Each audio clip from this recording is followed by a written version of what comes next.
நாட்டிலுள்ள தேசிய வகை சீன பள்ளிகளில் பயிலும் பூமிபுத்ரா மாணவர்களின் எண்ணிக்கை கடந்த 10 ஆண்டுகளில் 1 மடங்கு அதிகரித்துள்ளது. 2014 11.67 விழுக்காடாக இருந்த அவ்விகிதம் இவ்வாண்டு 18.52 விழுக்காட்டுக்கு உயர்ந்துள்ளது.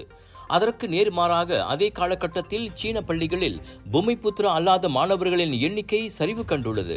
அதாவது 10 ஆண்டுகளுக்கு முன் மொத்த மாணவர்களில் 88.33 விழுக்காடாக இருந்த அவர்களின் விகிதம் தற்போது 81.48 விழுக்காட்டுக்கு குறைந்திருப்பதாக கல்வி அமைச்சு தெரிவித்துள்ளது. தமிழ் பள்ளிகளிலும் இந்த 10 ஆண்டுகளில் பூமிபுத்ரா மாணவர்களின் எண்ணிக்கை அதிகரித்துள்ளது. 2014 0.38 விழுக்காடாக இருந்த அவ்விகிதம் இவ்வாண்டு 0.49 விழுக்காட்டுக்கு உயர்ந்துள்ளது. அதே காலகட்டத்தில் தமிழ் பள்ளிகளில் பயிலும் பூமிபுத்ரா அல்லாத மாணவர்களின் விகிதம் 99 விழுக்காடாக உள்ளதாக அமைச்சு கூறியது. இதனிடையே எஸ்கே எனப்படும் தேசிய பள்ளிகளில் பூமிபுத்ரா மாணவர்களின் விகிதாச்சாரம் 93.81 95.12க்கு உயர்ந்துள்ளது. அதே சமயம் எஸ்கே மாணவர்களில் பூமிபுத்ரா அல்லாதோரின் விகிதாச்சாரம் இந்த 10 ஆண்டுகளில் 6.19 4.88 குறைந்துள்ளது.